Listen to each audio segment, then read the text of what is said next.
স্বাগতম। আজকের ভিডিওতে আমরা মিউচুয়াল ফান্ডের এসআইপি নিয়ে আলোচনা করব। যারা নতুন এসআইপি করতে ইচ্ছুক বা আগ্রহী তাদের জন্য এই ভিডিওটি বিশেষভাবে তৈরি করা হয়েছে। চলুন শুরু করি আজকের ভিডিও। এসআইপি কি? Systematic investment plan.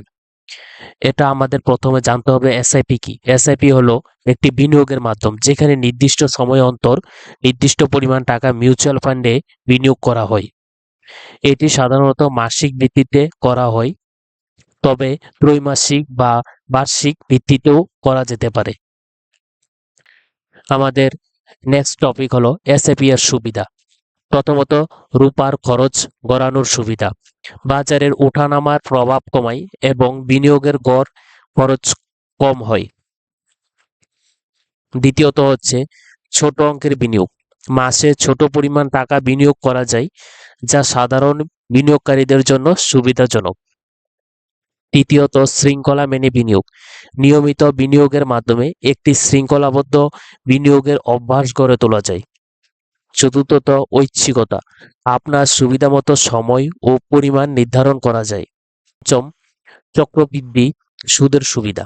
সময়ের সাথে সাথে আপনার বিনিয়োগের চক্রবৃদ্ধি সুদের সুবিধা পাওয়া যায়। নেক্সট টপিক, কিভাবে এসআইপি শুরু করবেন। ফার্স্ট, ফান্ড নির্বাচন। আপনার বিনিয়োগের লক্ষ্যে উপযুক্ত মিউচুয়াল ফান্ড নির্বাচন করুন। দ্বিতীয়ত হচ্ছে কেওয়াইসি সম্পূর্ণ করুন। তৃতীয়ত, এসআইপি এর পরিমাণ নির্ধারণ। প্রতি মাসে আপনি কত টাকা বিনিয়োগ করবেন তা নির্ধারণ করুন।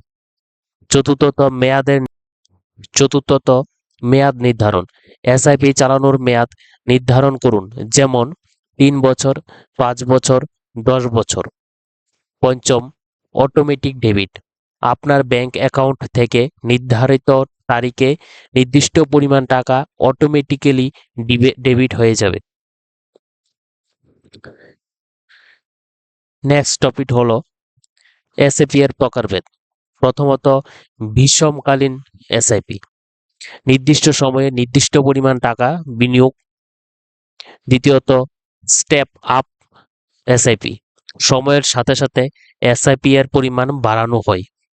তৃতীয়ত, পার্সোনালাইজড এসআইপি। বিনিয়োগকারীর আর্থিক অবস্থা ও লক্ষ্যের উপর ভিত্তি করে এসআইপি এর পরিকল্পনা। নেক্সট, এসআইপি সংক্রান্ত কিছু গুরুত্বপূর্ণ টার্মস।